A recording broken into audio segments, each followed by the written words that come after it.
you like the way you look that much, then baby you should go and love yourself.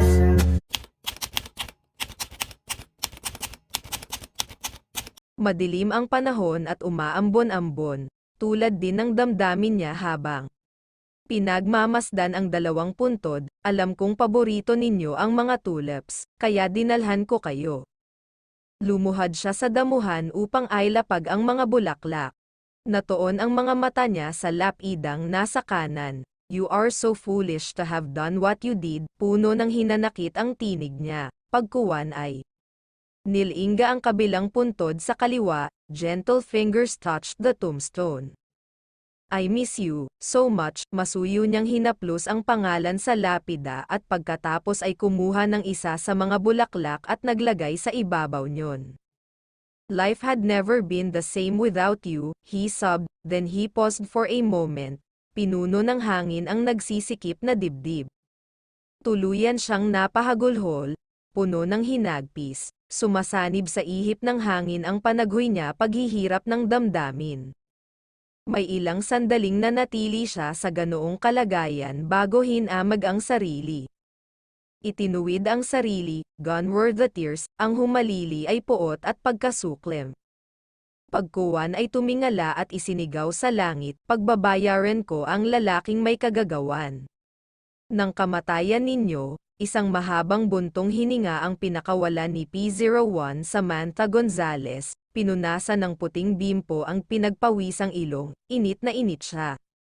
Not to mention that she was bored to death. Bago naging pulis ay nagtrabaho muna siya bilang bodyguard sa isang private agency. Subalit sa ilang kasong nahawakan niya ay hindi man lang siya nasabak sa anumang aksyon. Wala man lang nagkatotoo sa mga threats ng mga clients niya, kaya wala pang isang buwan ay siya na mismo ang tumapos sa kontrata niya sa huling kliyente. At naisip niyang pasukin na ang pagpupulis, which was really the main reason why she took up criminology. But where was she now? 2 buwan na siyang nakadestino sa traffic department. Nagbabantay sa loob ng patrol car sa bawat sasakyang lalabag sa batas trapiko. Buong pagkadismayang napaungol si Samantha. Hindi ganoong uri ng trabaho ang nasa isipan niya nang pasukin ang pagpupulis. She wanted action, suspense, thrill, hindi tulad nyon na nanlalagkit siya sa pawis at panay lang ang linis sa kanyang baril na ni minsan ay hindi man lang niya nagamit. Bata pa lang si Samantha ay pinangarap na niyang maging isang pulis where all the action she thought was, at nang maging pulis ay inisip niya na ang buhay niya ay magiging tulad niyong isa sa mga cop TV series na sinusubaybayan niya, ang NYPD Blue. Iyong nakikipaghabulan sa mga kriminal at nakikipagbakbakan. Ngunit magsi-season finale na ang series na pinapanood ay nananatili lang siyang nagbabantay ng mga traffic violators, at kapag hindi siya nakatagal sa boredom, malamang napapasukin niya ang pagsusundalo at magpapadala sa Mindanao. Again, Samantha blew out a long sigh. Commentab na ang baril niya dahil kanina pa niya iyon kinikiskas ng bimpo mula nang dumating sila sa intersection na iyon malapit sa monumento ni Andres Bonifacio. Mabuti pa si Bonifacio, naging makabuluhan ang buhay, namatay ng dahil sa bayan. That was exactly what she wanted. Sinipat niya ang baril. Wish ko lang, Art, mapaputok ko ang baril na ito, wika niya sa partner na nasa driver's seat. Si Art na nakatuon ang tingin sa mga sasakyang nagsasalimbayan sa kalye ay napalingon sa kanya. Pagkuwan ay ngumisi ito. Ako rin, sagot nito sa sinabi niya. Matagal-tagal ko na ring hindi napapaputok itong. He placed his one hand on her thigh. Baril ko, agad na umangat ang kilay niya. Ganoon ba? She smiled sweetly. Too sweetly, nangangati na nga ang kamay ko na paputukin to. Itinutok niya ang baril sa sentido nito. Subukan ko kaya sa iyo. Ano sa tingin mo? Mabilis namang binawi ni Art ang kamay, itinaas sa ere. Pards naman, hindi ka na mabiro. Isang irap ang ginawa niya rito at ibinalik ang baril sa holster, kailanman ay hindi siya nasanay sa ganoong uri ng attempt nito at dapat ay alam na nito iyon. Matagal na silang partners bagaman binata si Art at magandang lalaki rin naman, hindi niya ito type. Maraming beses na niya itong binaygo sa panliligaw nito sa kanya pero paminsan-minsan ay patuloy pa rin ito sa pagpapahiwatig sa kanya. Gayun din ang kalahati ng male population sa presinto maging ang mga may asawa na ay hindi maawat sa pagpapalipad hangin sa kanya. Pero hindi pinapatulan ni Samantha ang mga iyon, ni palawakin ang pagnanais ng mga itong madala siya doon sa lugar na pulos salamin, hindi na mabilang ang mga sinikmuraan niyang kasamahan sa trabaho. Dahil sa kunwa ay walang mali siyang paakbay-akbay, pakabig-kabig. Kaya nga, paring Sam, ang naging tawag sa kanya sa departamento, she was dark, tall, and sexy dahil maganda raw ang likurang bahagi ng katawan niya. Dapat daw ay nag-artista siya o hindi kaya ay model dahil mas bagay siya sa ganoong opisyo kaysa sa maging pulis. In the end, nang hindi umobra sa kanya ang overtures ng mga ito ay inakusahan naman siyang may pusong lalaki, Tibo. Wala siyang pakialam kung anuman ang itawag sa kanya ng mga kasamahang pulis, hindi pa lang talaga dumarating ang lalaking magpapatibok sa puso niya. Pwede ba, Art, kapag ganitong bored na ako baka? Natigilan siya sa sinasabi ng may magsalita sa two-way radio. Itinodo niya kaagad ang volume, ang mensahe ay para sa mga pulis na nakadestino sa ibang lugar. Sa may bandang Valenzuela, may nagaganap na hold-up sa isang gasolinahan doon, at sa balitang iyon ay agad na naiba ang mood ni Samantha. Narinig mo iyon? She was smiling from ear to ear. Paano ko hindi maririnig? Nakatodo ng husto yang volume, dismayadong sabi nito. Wala pang 5 minutes ang BBB mula rito, isinara niya ang pinto ng sasakyan. Buhayin mo ang makina. Dali, utos niya, hindi ko gusto iyang iniisip mo. Sam, protesta ni Art. Inabot niya ang susi na nakabitin sa ignition hole at siya na mismo ang nag-start ng makina, may nagaganap na nakawan sa Valenzuela. Art, dito. Wala, pero hindi natin teritoryo iyon. Alam ko, pinandilitan niya ito ng mga mata, patatakbuhin mo ba ito o ano? This is crazy. Sam, mayayari tayo kay Boss Chief. Iyon ang eksaheradong tawag nila sa kanilang hepe, we're not supposed to leave our post. Sinikap niyang abutin ang pinto sa side nito at binuksan iyon. O sige, maiwan ka rito, maduling ka sa kababantay sa mga sasakyan at tutulungan ko ang kabilang unit. Wala itong naitugon. Nakatitig lang sa kanya, ano ba, sanggal niya. She didn't want to miss the action, tila naman napasailalim sa hipnotismo niya si Art. Isinara nitong muli ang pintong binuksan niya at masunuryang pinaandar ang sasakyan. She grinned silently, alam niyang sa bandang huli ay susunod din ito sa kanya. Mali ito, Sam, napapailing na sabi na lang nito. Todes tayo kay Boss Chief. Napatuwid siya sa pagkakaupo, ako ang bahala sa iyo. Sagot kita kay Boss Chief, kampante niyang tugon, at bilisan mo. Ilang sandali pa ay humahagibis na sila patungo sa pinangyayarihan ng hold-up. Nanatiling nakatutok sa two-way radio ang buong atensyon ni Samantha. Ayon doon ay nakalabas na ang lalaking ng hold-up sa gasolinahan. Adrenaline pumped her blood, kulang na lang ay tulungan niya si Art na apakan ang selinyador. Art, lumiko ka pa kaliwa sa kanto, dyan daw tumakas yung lalaki. Mabilis na kinabig ni Art ang manibela, whooshit, bulalas nito nang sa eksaktong pagliko nila ay may tao silang tutumbukin, tumatakbo ito.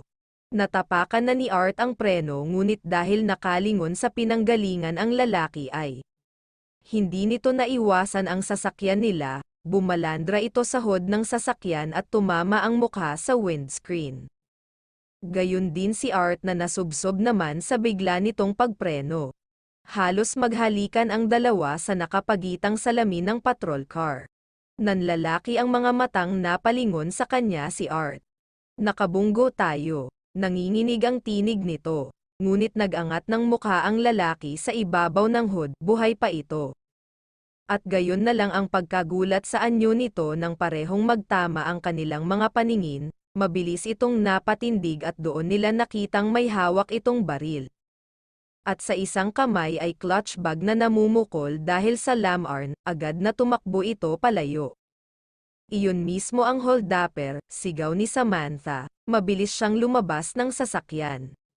Upang habulin ang lalaki, kasunod niya agad si Art. Napangiti siya nang makita ang kondisyon ng lalaki, hindi na ito halos makatakbo ng mabilis, tiyak niyang nasaktan ang isang binti nito mula sa pagkakabundol. At walang duda na mahahabol niya ito, lihim na nagdiwang ang kalooban niya. Finally, the big moment she had been waiting for, tiyak niyang pagkatapos ng lahat ng iyon ay malalagay siya sa magandang assignment. Inihanda ni Samantha ang baril ng mga ilang metro na lang ang layo niya sa lalaki. Gayon din si Art sa kanyang likuran, freeze, halos echo ang tinig niya sa buong lugar sa lakas ng pagkakasigaw niya. Feeling niya ay siya si Clarice Starling sa Hannibal, she could imagine Art rolling his eyes. Napahinto sa pagtakbo ang lalaki, hindi niya maitago ang ngiti. Now she felt like a real cop, sandaling napasulyap siya sa partner. She saw Art rolled his eyes in a mixture of dismay and amusement.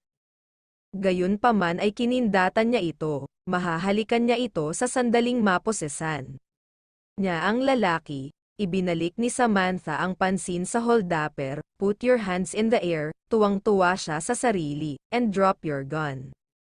Naintindihan naman ng lalaki ang gusto niyang mangyari, inihagis nito sa lupa ang baril at itinaas ang mga kamay sa ere. Good. Dagdag pa niya, humakbang siya palapit dito. Ang isang kamay ay nakahawak pa rin sa baril at nakatutok dito habang ang isa naman ay inihahanda ang posas. She was now a foot away from the man. You have the right to remain.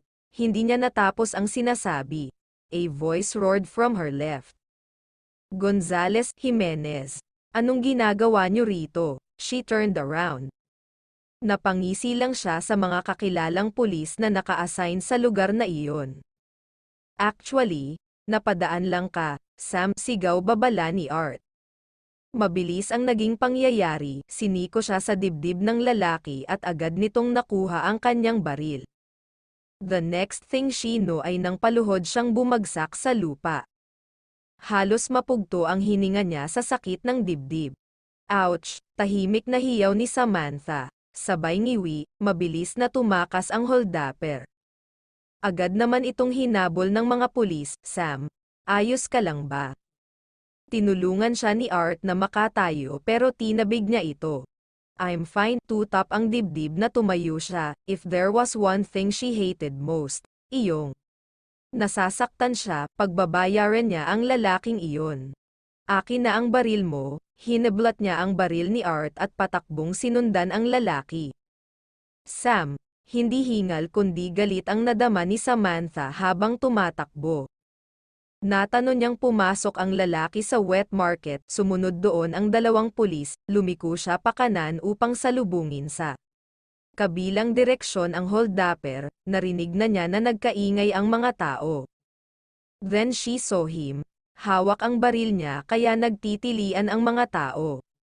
Napahinto sa paghabol ang dalawang pulis dahil nakisiksik ang holdupper sa mga tao, ngunit nakita ni Samantha na hindi na nito kaya pang makatakbo dahil sa pagkakapinsala ng isang binti nito.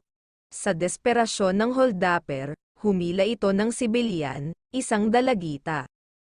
Nagsigawan ang mga tao, hinawi ni Samantha ang mga tao upang bigyan siya ng daan. Umiiyak ang dalagita at tinatawag ang ina, sa sentido nito itinutok ng holdupper ang baril. Nakaposisyon na rin ang mga pulis, ngunit siya ay gustong lamukusin ang mukha ng lalaki sa sakit pa ring nararamdaman niya sa dibdib, pakiramdam niya ay tagos hanggang buto iyon, maingat siyang lumapit mula sa likuran nito, subalit ang isang pulis ay nilinggan siya at sapat iyon upang lumingon din ang holdapper. Mabilis itong umatras sa tagiliran, idinikit ng todo sa sentido ng hostage ang baril. That didn't stop her from walking toward him. Hoy, akin na ang baril ko, galit niyang sigaw. Huwag kang lalapit, babala nito ng ilang hakbang na lang ang layo niya mula rito, sabog ang bungo ng babaeng ito, nanlilisik.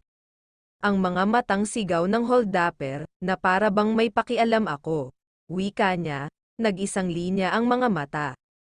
Natahimik ang lahat, tila nabitin sa ere ang bawat hininga, maging ang paghikbi ng dalagita. Gonzales, anong ginagawa mo? Isang pulis ang sumigaw sa kanya, walang naririnig si Samantha. Patuloy siya sa paglapit, nakatuon sa holdapper ang baril ni Art.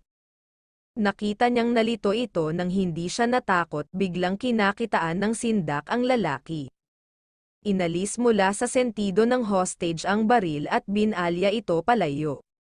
Agad na tumakbo ang teenager palayo rito, sa nanginginig na kamay ay itinoon ng holdapper kay Samantha ang baril. Patay ka, sigaw ng holdapper, he fired, sumigaw ang mga nasa paligid. Ngunit walang putok na narinig, pagkagulat mula sa lahat ng naroroon ang maririnig sa paligid. Isang babae ang hinimete, naging dalawa, of course. Alam niyang walang bala ang baril niyang naaga nito. Hindi siya boba na lalapit dito kung may bala iyon, nang linisin niya ang baril kanina ay tinanggal niya ang mga bala, nasa bulsa pa niya ang mga iyon at nawala sa isip na ibalik. Pinanlakihan ng mga mata ang lalaki, gulat at sindak ang nakaguhit sa mukha nito. Pinanginigan ito ng baba, alam mo ba kung gaano kasakit ang madibdiban, pues, ganito. Ubod lakas na tinuhad ni Samantha ang nasa pagitan ng mga hita nito, napahiyaw ito sa sakit, maluha-luha nitong sinapo ang harapan at napaluhod. Oh, siya nga pala, ikinasa niya ang baril na hawak, hindi ko natapos ang pagbasa ng mga rights mo bilang mamamayan, you have the right to remain silent, blah blah blah. Sam, huli na sa pag-awat si Art, napaputok na niya ang baril.